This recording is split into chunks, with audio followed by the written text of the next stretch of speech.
என் உயிரின் உயிரான விடுதலை சிறுத்தைகளே, உங்கள் அனைவருக்கும் என்னுடைய பணிவார்ந்த வணக்கத்தை தெரிவித்துக் கொள்கிறேன். மதுரையிலிருந்து முகநூல் வாயிலாக உங்களை சந்திப்பதில் மகிழ்ச்சி அடைகிறேன். இன்றோடு மண்டல வாரியான கலந்தாய்வு கூட்டம் நிறைவு பெற உள்ளது. இன்று மாலை தென் மாவட்டங்களுக்கான மண்டல செயற்குழு கூட்டம் மதுரையில் நடைபெறுகிறது.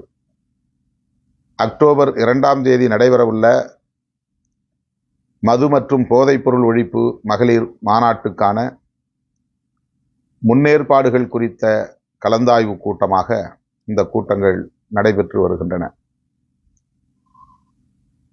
இந்த கூட்டங்களில் பெருவாரியாக பெண்கள் ஆங்காங்கே பங்கேற்றார்கள். பெண்களின் பங்கேற்பு குறிப்பிடத்தகுந்ததாக கணிசமான அளவில் இருந்ததை நாம் அறிவோம். மிகுந்த ஆர்வத்தோடு கலந்தாய்வு கூட்டங்களில் பெண்கள் பங்கேற்று வருவது நம்பிக்கை அளிக்கிறது. நாடு முழுவதும் இது குறித்த விவாதம், உரையாடல் தொடர்ந்து நடைபெற்று வருகிறது. மக்கள் இதனை வரவேற்கிறார்கள். கட்சி சார்பற்ற நிலையில் இருக்கிற பொதுமக்கள் இந்த கோரிக்கையில் உள்ள நியாயத்தை உணர்ந்து விடுதலை சிறுத்தைகள் முன்னெடுக்கும் இந்த முயற்சியை ஊக்கப்படுத்தும் வகையில் வரவேற்பதை களத்தில் காண முடிகிறது. அரசியல் செய்யக்கூடிய சிலர் இதற்கு அரசியல் சாயம் பூசி இதன் வீரியத்தை நீர்த்து போகச் செய்கிற முயற்சியில் தொடர்ந்து ஈடுபட்டு வருகின்றனர். கடந்த 10ஆம் தேதி நாம் கொடுத்த பேட்டியில், செய்தியாளர்களின் சந்திப்பில் மிக தெளிவாக பதிவு செய்திருக்கிறோம். இதனை அரசியல் கணக்குகளோடு முடிச்சு போடக்கூடாது. தேர்தல் கூட்டணி என்று இதற்கு சாயம் பூசக்கூடாது என்று தெளிவுபடுத்தியும் கூட நம்முடைய கொள்கைகளுக்கு நேர் எதிரான பிற்போக்குவாத சக்திகள் இதனை ஒரு அரசியல் உரையாடலாக மாற்றி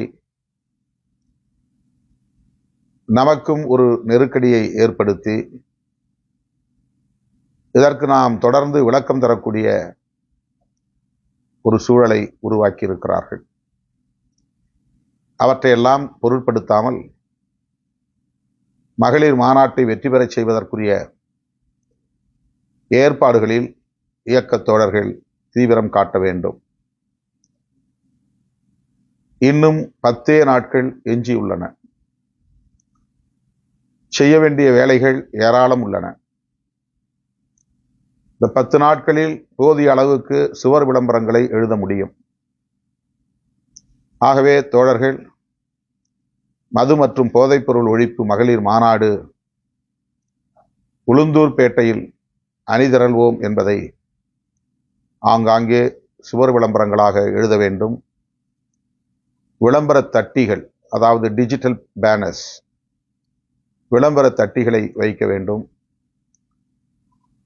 கடைசி 4-5 நாட்கள் அல்லது ஒரு வாரம் வீடு வீடாக சென்று துண்டறிக்கைகளை விநியோகம் செய்ய வேண்டும். ஒரு பொது கருத்தை இந்த விவாதம் உருவாக்கி இருக்கிறது. நம் மீது கடுமையான விமர்சனங்களை வைக்கக்கூடியவர்கள் கூட இந்த கருத்தை வரவேற்று இதற்கு ஆதரவு தெரிவிப்பதை களத்திலே நம்மால் உணர முடிகிறது. ஆகவே பொதுமக்களின் நன்மதிப்பை பெறக்கூடிய வகையில், அவர்களின் நல்ல ஆதரவை மென்மேலும் திரட்டக்கூடிய வகையில் பொறுமையோடும் சகிப்புத்தன்மையோடும் மக்களிடத்தில் இதை கொண்டு போய் சேர்க்க வேண்டும். எத்தகைய கடுமையான அவதூறுகள் நமக்கு எதிராக பரப்பப்பட்டாலும் அதற்கு ஒருபோதும் நீங்கள் பதில் சொல்லுகிறோம் என்கிற பெயரால் எந்த கருத்தையும் பதிவு செய்ய வேண்டாம், எதிர்வினை ஆற்ற வேண்டாம். இதுதான் நமக்கு நல்லது, நம்முடைய கோரிக்கை மேலும் வலிமை பெறுவதற்கு ஏதுவாக அமையும். ஆகவே நம்முடைய கொள்கை பகைவர்கள் கூச்சல் போடட்டும், கூக்குரல் எழுப்பட்டும், வாய்க்கு வந்தபடி அவர்கள் உளரட்டும். அந்த உளறல்களுக்கெல்லாம் நாம் விடை சொல்ல வேண்டிய தேவையில்லை.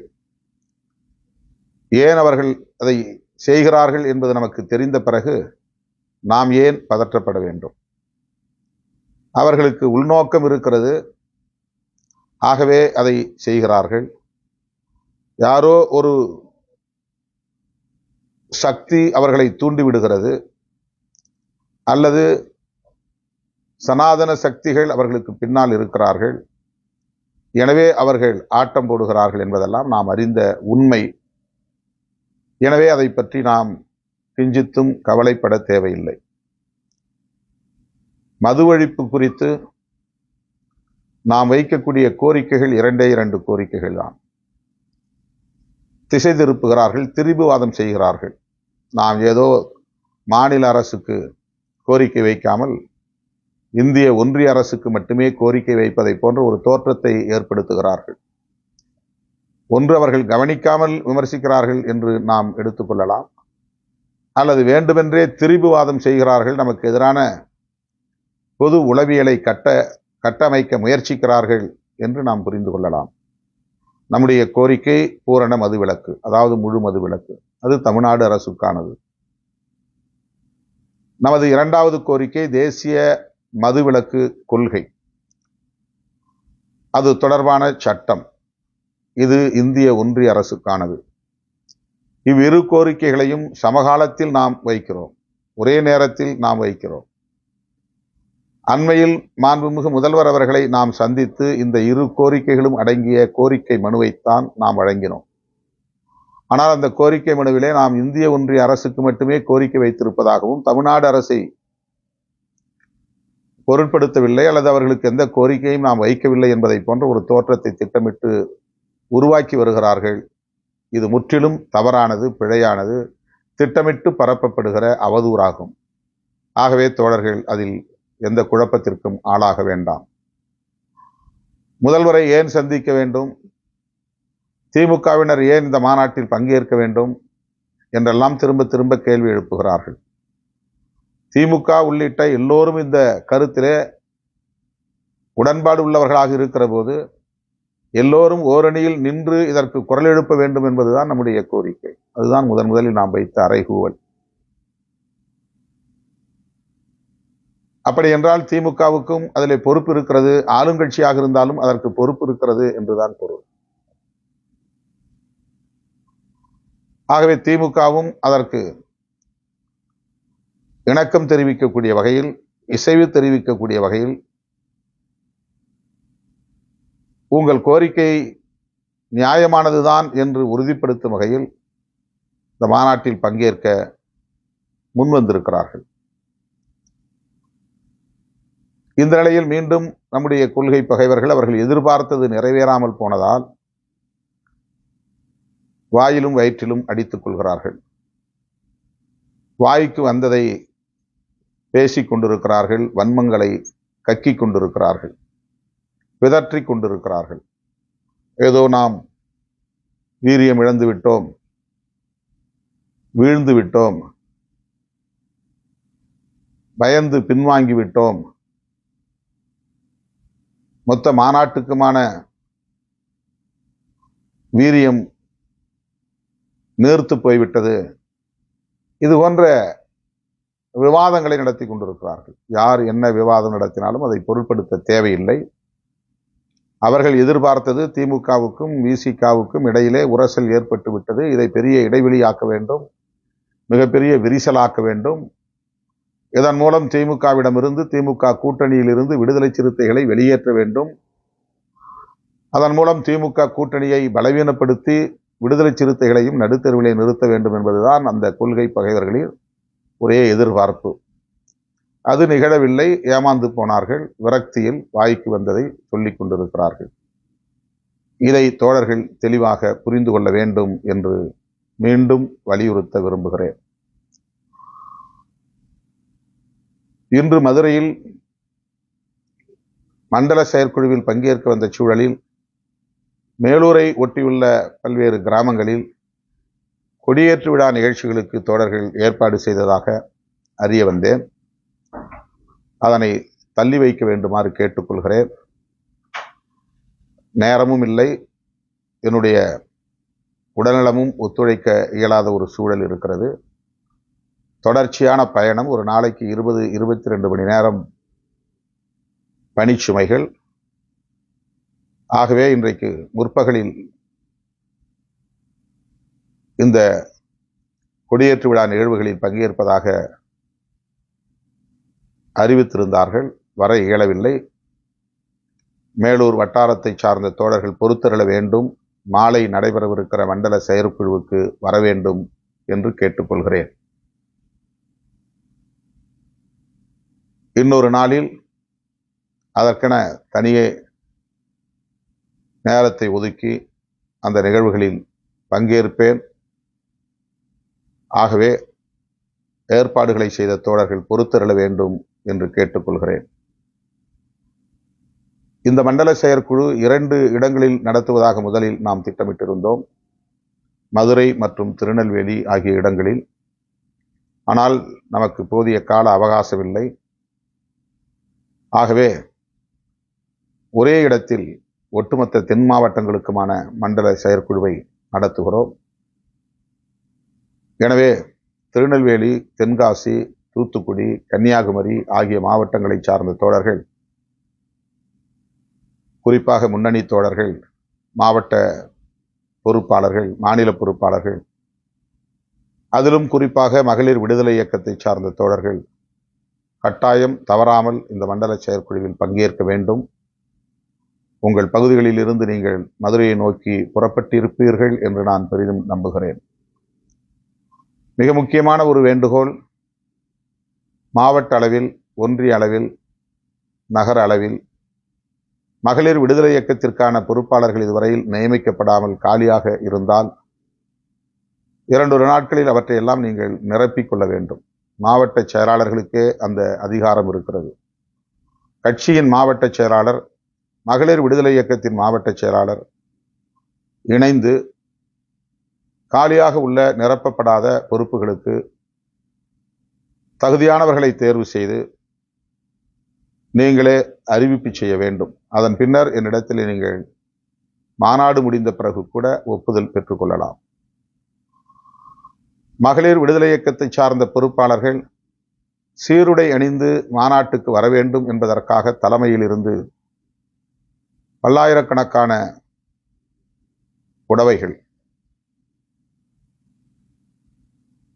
அச்சிடப்பட்டுள்ளன நம்முடைய கொடி வண்ணத்துடன். அதனை என்ன அடக்க விலைக்கு நாம் பெறுகிறோமோ அதே விலையை கொடுத்து மாவட்ட செயலாளர்கள் கொள்முதல் செய்ய வேண்டும். ஒரு வாரத்திற்கு முன்னதாகவே பங்கேற்கக்கூடிய பொறுப்பாளர்களுக்கு அல்லது மகளிர் அணியினருக்கு அவற்றை கட்டணம் இல்லாமல் விநியோகம் செய்ய வேண்டும். கட்டணத்தை மாவட்ட செயலாளர்களே பொறுப்பேற்றுக் கொள்ள வேண்டும். ஒரு புடவை 160 ரூபாய். அது எத்தனை புடவை உங்களுக்கு தேவையோ அதை நீங்கள் பெற்று மகளிர் அணியினரிடம் கட்டணம் இல்லாமல் வழங்க வேண்டும். இந்த ஏற்பாடுகளை தோழர்கள் செய்ய வேண்டும் என்று நான் கேட்டுக்கொள்கிறேன். நாளை முதல் தவணையாக 10,000 புடவைகள் தலைமையகத்திற்கு வருகிறது. வட மாவட்டங்களை சார்ந்த தோழர்கள் அதனை தலைமையகத்திற்கு நேரடியாக வந்து உரிய கட்டணத்தை செலுத்தி பெற்றுக்கொள்ள வேண்டும். இந்த நேரத்தில் வங்கிகளில் செலுத்தலாம். ஆனால் நேரிலேயே வந்து பெற்றுக்கொண்டால் புடவைகளையும் நீங்கள் எடுத்துச் செல்லலாம். வட மாவட்டங்களை சார்ந்த தோழர்கள், பிற மாவட்டங்களை சார்ந்த தோழர்களுக்கு பார்சல் மூலமாக அனுப்பி வைப்பதற்கு ஏற்பாடுகள் செய்யப்பட்டுள்ளன. இயன்றவர்கள் நேரிலே சென்னைக்கு சென்று பெற்றுக்கொள்ளலாம். இயலாதவர்கள் பார்சல் மூலமாக அனுப்பி வைக்கும்படி கேட்டுக்கொண்டால் அதன்படி உரிய முகவரிக்கு அனுப்பி வைக்கப்படும். ஆகவே இவற்றையெல்லாம் விரைந்து நீங்கள் செய்ய வேண்டும், அதை நடைமுறைப்படுத்த வேண்டும். நாடே எதிர்பார்க்கக்கூடிய ஒரு வரலாற்று முக்கியத்துவம் வாய்ந்த மாநாடு இது. இது குறித்து பொதுமக்களிடையே விழிப்புணர்வு ஏற்பட்டிருக்கிறது. ஆகவே மாநாட்டை தொடர்ந்தும் நாம் இந்த விழிப்புணர்வை இன்னும் வெவ்வேறு வடிவங்களில் குக்கிராமங்கள் வரை எடுத்துச் செல்லலாம் என்று இருக்கிறோம். தேசிய அளவிலான மதுவிலக்கு மற்றும் போதைப்பொருள் ஒழிப்பு கொள்கையை உருவாக்குகிற வரையில் நாடாளுமன்றத்திலும் இது குறித்து நாம் வலியுறுத்துவோம். பிற மாநிலங்களில் உள்ள ஜனநாயக சக்திகளையும் ஒருங்கிணைப்போம். மதுவிலக்கு கொள்கையை உயர்த்தி பிடிக்கக்கூடிய அரசு சாரா நிறுவனங்கள், NGOs, அவர்களோடும் இணைந்து பணியாற்றுவதற்குரிய செயல் திட்டங்களை வரையறுக்க இருக்கிறோம். இது மிக மிக இன்றியமையாத ஒன்று. எனவே இயக்கத் தோழர்கள் சமூக ஊடகங்களில் பரப்பப்படுகிற அவதூறுகளைக் கண்டு பதற்றப்பட தேவையில்லை, குழப்பமடைய தேவையில்லை. நாம் தெளிவாக இருக்கிறோம், நம்முடைய நிலைப்பாட்டில் உறுதியாக இருக்கிறோம். நாம் நேர்மை திறத்தோடு இந்த பிரச்சனையை அணுகுகிறோம். யார் எந்த அவதூறுகளை பரப்பினாலும் அதை பொருட்படுத்த வேண்டாம் என்று கேட்டுக்கொண்டு இன்று மாலை நடைபெறவிருக்கிற மண்டல சிறப்பு செயற்குழுவை சந்திப்போம். மதுவை ஒழிப்போம், மனித வளம் காப்போம் என கூறி முடிக்கிறேன். நன்றி, வணக்கம்.